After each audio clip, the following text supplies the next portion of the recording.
are on my mind. Will they come? What should we do? So I just want to stand here and look at you for a minute. Because I'm so thankful that you came, that you're here, that you're enjoying this delicious lunch and each other's company. Can we say thank you again to Blackman High School?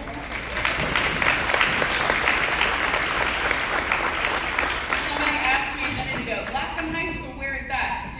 Ellie, did you already mention it? Okay. It's in Murfreesboro. Blackman High School does our luncheon in our Murfreesboro community, and last year did it here where we had a last-minute need in Nashville, and have now said we want to come back every year and serve your Nashville luncheon too. Isn't that great? And they are wonderful. So my name is Carrie Yoder, and I have the honor of serving as Project Transformation Tennessee's Executive Director. And I came into this role in July of 2023, so just over 18 months ago. And I came here because I believe that the distinctive and intentional model that we use for community transformation is both beautiful and highly effective. Before I came to Project Transformation, I served in church congregations in Georgia and Florida. I've served churches of all different shapes and sizes. Some that are rural, that are so far out, you wonder, will I ever get there? Have you been to those churches? And some that are in the city of a downtown Atlanta neighborhood. And I've served churches on an island in Northeast Florida. I've served churches that are small and really counting every penny. And I've served churches that are large and have more money than they know what to do with some days. So many different people, so many different kinds of things that they love. And yet they all had something, every church has something in common. Human beings. It's true. Every church that I have ever served had people in them. And you're thinking, of course they did. But I'm telling you, I've learned something about people that I want to share with you today that I think pertains to the impact of our work here in our communities. Human beings over time have developed an understanding that we should each, on our own, have the ability to move through the world independent from other people and despite any circumstances or storms in front of us. That we should be able to do it. And I have noticed after many conversations with many different kinds of people, this move in our world towards complete self-reliance and independence as the gold standard for success. And yes, we do need to develop responsible independence in our lives and skills to thrive in our world. Without a doubt, we want to develop a good sense of self and to be able to stand on our own 2 feet. And yet, from my experience, I have seen the drive towards independence and self-reliance drive numerous people into isolation and away from their own community. There are too many people in our world today that struggle to have their needs met. Many people never reach out to ask for help because of the loud and pervasive narrative that anything less than total self-reliance is failure. And then if you couple this rise of dependence on self with the world around us that both is highly connected through our technology and social media, and yet more divided and insular than ever, you get communities that used to where extended families would all live in the same place. And they would help each other with things like childcare and meals and housing. And now families are spread out across countries or states or even the world.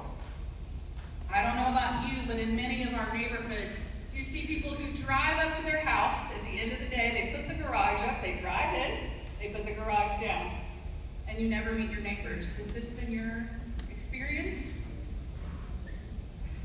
And then you talk about our algorithms on our news media sites and our social media. We are more separate than we ever have been. This is the world that we live in. And aren't you so glad that you came so I could thoroughly depress you this morning? But I tell you all of that, and I've noticed all of that, because that is the world that Project Transformation was born in. 13 years ago, and that it continues to live into today. For 13 years, Project Transformation Tennessee has been coming alongside 3 groups of people who each have their own challenges and their own struggles. And we have done the work of trying to connect these groups together so that they can alleviate each other's challenges and see community transformation as we each thrive. At PT Tennessee, we envision a world that is rooted in love, pursues the equity of all people, and amplifies God's call on every life. We know that as relationships grow, leaders emerge and communities change, and our model is distinctive and intentional. So I'm going to tell you about these 3 groups. The first one is our children. And I am so thankful today that we have children in the room, and you can see pictures on your table. According to the Tennessee Department of Education, in 2024, 40.9% of our 3rd graders scored proficient on our TCAP test, the end of the year test. 40.9% scored proficient, which means almost 60% scored below or approaching. The news isn't much better for 4th graders, where 46% of them scored proficient or higher on the 2024 TCAP test. And then, according to the Department of Ed here in Tennessee, those 2 scores are the highest they've been in years, which means we are making ground in our effort to try to help come alongside our children and support them in their literacy, and yet there is a long way to go. Our summer camp programs are designed to create an environment for students to combat the summer slide and bridge the gap between school years. Our goal is to support students as they maintain and increase their reading levels from the end of the school year to the beginning of the next. In the summer of 2024, 42% of our children maintained their reading level, and 57% increased their reading level, for a total of 99%. 99% of the children who attended a PT summer camp came out of school better, the same, or better than they went into the summer. It is astounding. We logged together 4,308 hours of reading intervention, and we gave out 1,157 brand new books for children to put in their home libraries. As amazing as our gains in literacy are, we also help children articulate and regulate their social emotional health. When you compare our pre and post assessments, 95% of our children last year said that they denoted a positive reading self-efficacy, which means their feelings and their confidence increased in their own ability to read. They believe in themselves. Additionally, when we asked them about their social emotional learning, 99% of them said at the end of the summer that they knew what made them special. And 100% of them said that they're friends with someone who's different than they are. What a beautiful thing we are doing. And I could tell you so many more statistics and data, but I want you to hear it from the feedback from our parents. Our parents last year said that their children were loved and accepted, and half of our parents went home and started reading more with their own children than they already were. One parent said, "This program is a lifesaver for parents of all situations.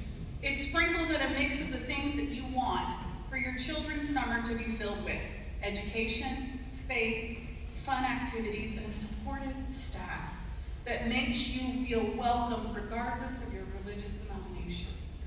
Another parent said to us, "Thank you for having the empathy for children and not rejecting them for any condition or race." Our parents see it too. Coming alongside children and their families, we seek to connect them. To connect them, yes, with our program and our work, but also with their local communities, through their local congregations. As families live further away from their extended family, and many parents work one or more jobs outside of the home, families need the extra support that Project Transformation provides, and the relationship with the people like our local church volunteers. Our programs are centered within the local church communities for many distinct purposes. And many communities, local churches traditionally have served as the hub for community gatherings, faith development, relationship, and connection. They are intentionally located within neighborhoods and communities so that they can connect with neighbors and build deep relationships. Yet, like the rest of the world, many of our churches, the people drive in from other neighborhoods, go to church on Sunday, and then drive back out, never knowing the neighbors that actually are next to the church.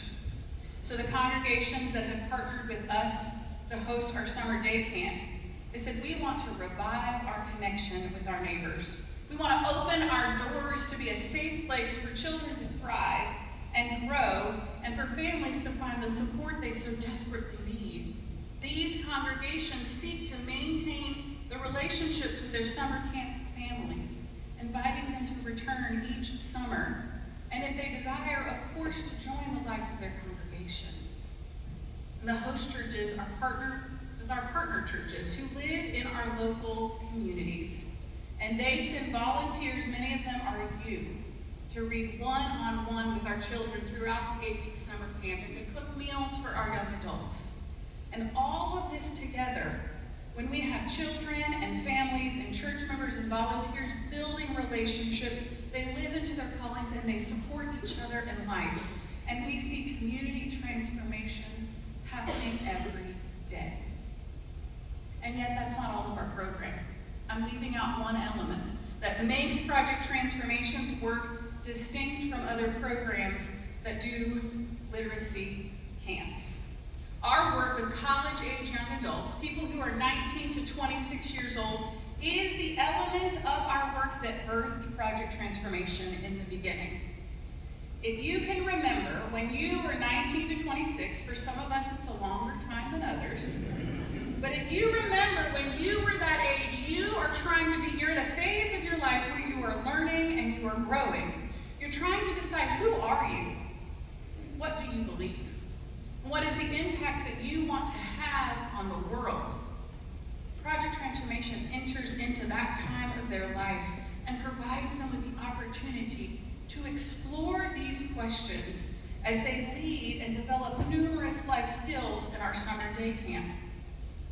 In a moment, you're going to hear directly from some of our young adults in a video that we have prepared for you. So I'm not going to take their words, but I'm going to let them share with you from their own perspective what Project Transformation has meant in their lives.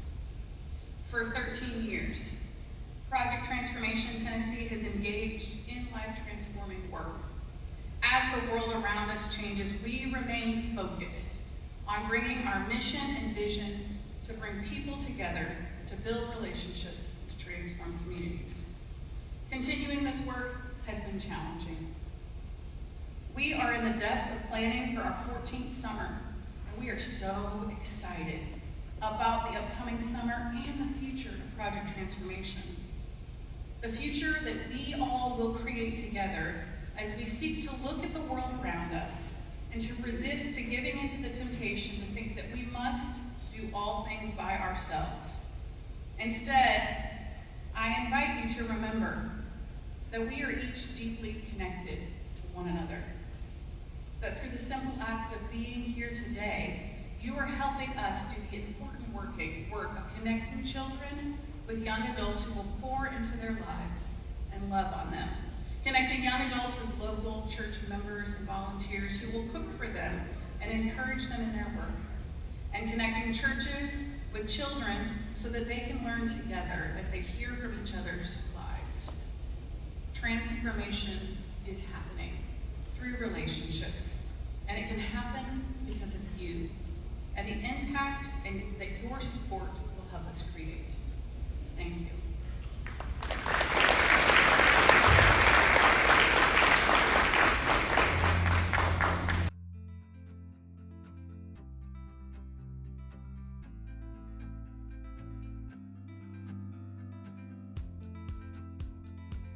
Vocational discernment is a lifelong journey of discovering your most authentic self and listening to where God is inviting you to make your greatest contribution to the world. The current that ties all of what we do together is vocational discernment with young adults, and it's time for us to talk about that more. My name is Amaya Douglas. My name is Cecilia Maciel Martinez. My name is Ben Greer. My name is Oksana Schwack. Vocational discernment feels like a really fancy way to describe what we do, especially because a fair amount of time each summer is spent experiencing less than gratifying, messy, and challenging moments. This is many of our young adults' first job, so it's about building real and usable skills like showing up on time, finishing a project with a team, communicating about what you need and what you can offer. And while they're learning a lot of that in a classroom-style setting, this is valuable to our young adults no matter what field they end up in. My time with Project Transformation has opened up and directly led me to the path I am in my career. The way that Project Transformation showed me how awesome childcare can be set me up for success in other childcare opportunities. Right now, I'm a volunteer programs coordinator with the Illinois Department of Human Services Serve Illinois Commission in Chicago. Kind of a random role. I've done casework with immigrants. I did that for 4 years. I was a COVID-19 preparedness and response coordinator at a community college in Memphis. So I've done a little bit of everything. An intentional community is like a family unit. We come in and set the expectations at the beginning of the summer that everyone has a voice, everyone has value, and everyone has a responsibility to contribute to the community. In the context of our culture that is increasingly individualistic and isolating, the value in this experience is immeasurable because it teaches us how to be better people, better neighbors, better siblings, better coworkers, and teammates. We are constantly reminded of and encouraged to pay attention to the humanity in our fellow community members, regardless of our differences. And even better, when we fall short, and we all do, we are held by our community as we pick up those pieces and try again. This is one of the 9 or 10 that I have of the people who I was a house pastor for wrote me letters. Most of them were handwritten, and I literally cried the day that they gave it to me. With the letters and kind of just the environment that we had created, one thing that I took away from that experience was never view time as an excuse to build relationships. Like seeing how close we bonded in such a short period of time is testament to the fact that like you don't have to know someone 8 million years to grow a deep connection. People are always saying, Oksana, you can talk to anyone. And I never really know like how to respond to that. But then I realized it's been because I've sat in spaces where sometimes I felt uncomfortable, but they're just people and they love people like I love people, and we're just trying to get through life together in different capacities. And so I'm able to walk confidently in rooms knowing that, this is God's love, and we're all just trying to do the best for ourselves. Transformation happens through relationships. This is one of those phrases that easily could lose its meaning because of how often we say it. And yet, it never does. We spend so much time year after year attempting to perfect the programming we offer. And we do that with intention, so that when the summer begins, there's room for the Holy Spirit to find new ways to surprise us. And they haven't disappointed us yet. At first, I thought it was just because I was within the role as a house pastor that people kept saying like, oh, like you need to like be a preacher, you need to teach, or you need to go to seminary. And I would always laugh and be like, haha, no, I'm good. But towards the tail end of the summer, I honestly started to like think about it in the way of like, okay, could I go to seminary? When I lived in Memphis, I worked at Latino Memphis, which is the largest Latino serving nonprofit in the Mid-South area. I had connected with the project transformation director at the Memphis site at that time. And they actually did one of their first Fridays at Latino Memphis, and I showed them around. One of the site coordinators that summer had been an intern under me, and she had been one of my interns that I worked with at New Providence 2018. And she texted me and she went, Oksana, she's like, I have no idea how you did this job with so much grace and fluidity. She's like, this is hard.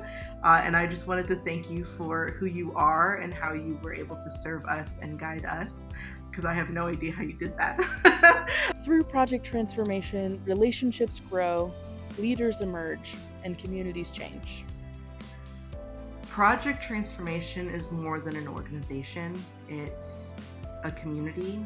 That it is an opportunity that opens doors to students and young adults who maybe wouldn't have these opportunities. What better place to invest something where you can see the impact and you can be a part of the impact? Donating to project transformation is a lifelong investment. It's not for a summer, it's not for a school year.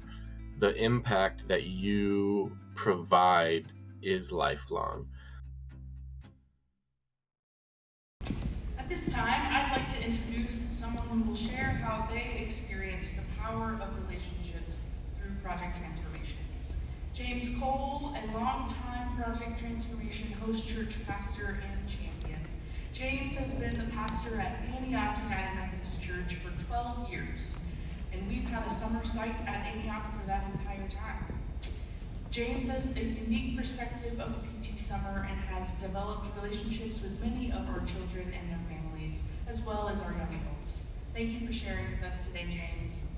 Everyone, please join me in welcoming Pastor James Cole.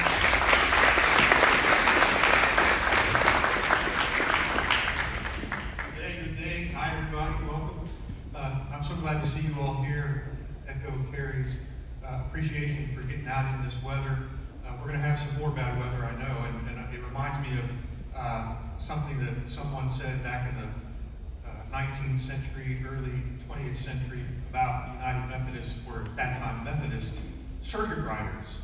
And they said, in weather like this, the only people you see out are crows and Methodist preachers. So we're good Methodists here, and most of us are, and great to be out in this fun weather, right? God be with everybody who's going to be in the midst of storms these days. I'm going to do something I don't think I've ever done speaking to a group of people, and that is to try to say some things without any prepared notes in front of me. That's not how I roll usually, but that's how I'm going to proceed today. Partly because my mother's at St. Thomas Hospital sick and been otherwise occupied with her. And so bear with me, grant me grace as I try to say a word or two. I hope it's helpful.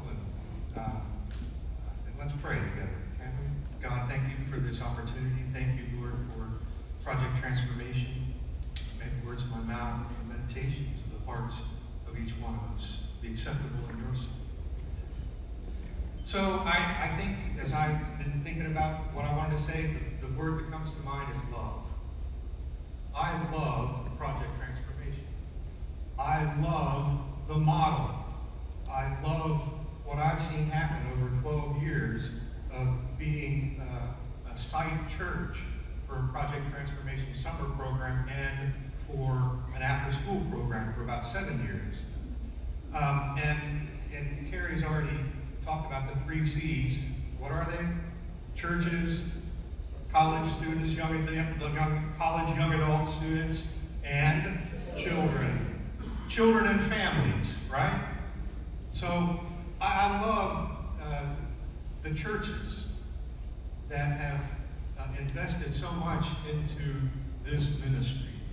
I love being at Antioch when the volunteers come from the various churches to come and spend an hour or two to read with a kid, to sit by their side and to listen to them and to encourage them and to, if they come upon a word they don't know or understand, to help them understand what that is.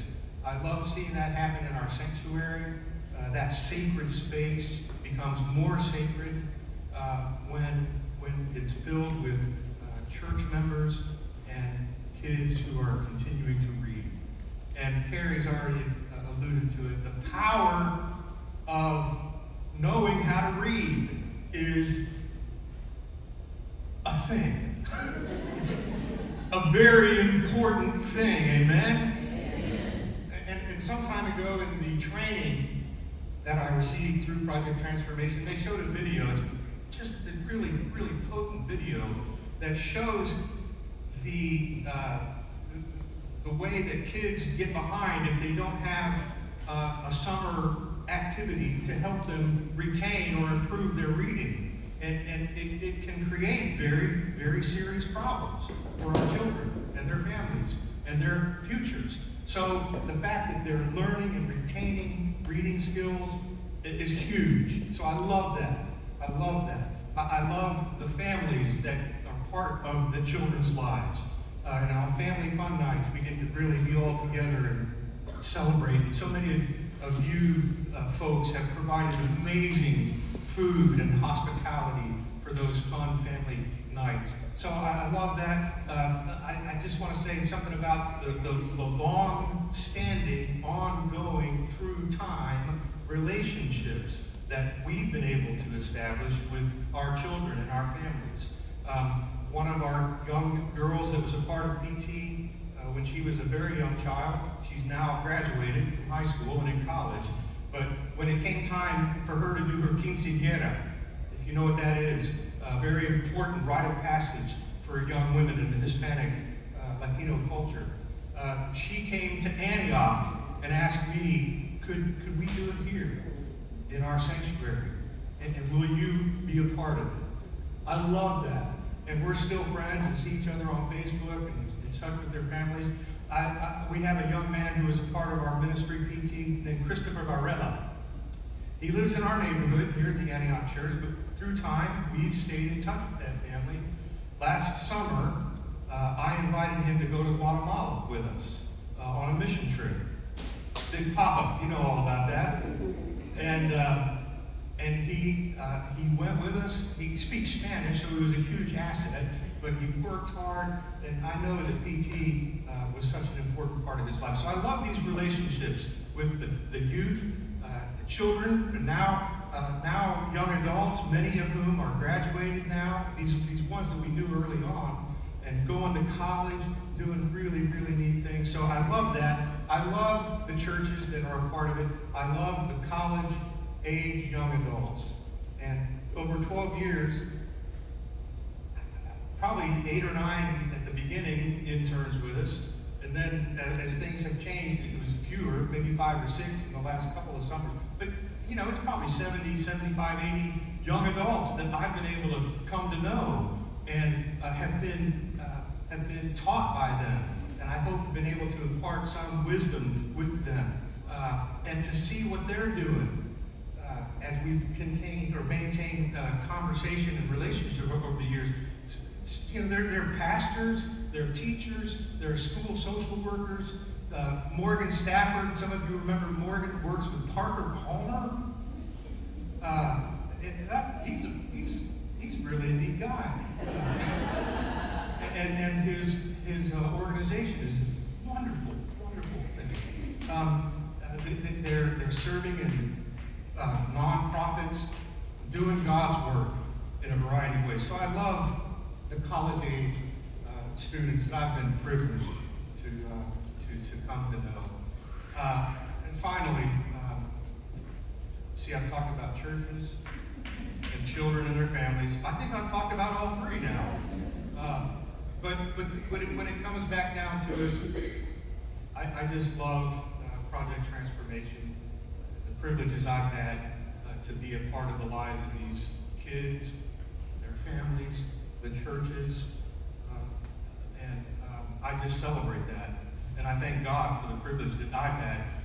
George Kersey's here from our church, and I would say that before PT came to us, we were all sort of wondering, we got to figure out a way to become more a part of our community. It's to not look inward, but to open our arms and our doors and our minds and our hearts. And PT has been an integral part of having that happen. And so thank God for Project Transformation, and thank you all for listening. I appreciate it, and let's keep going for PT. Amen? All right, thank you all very much.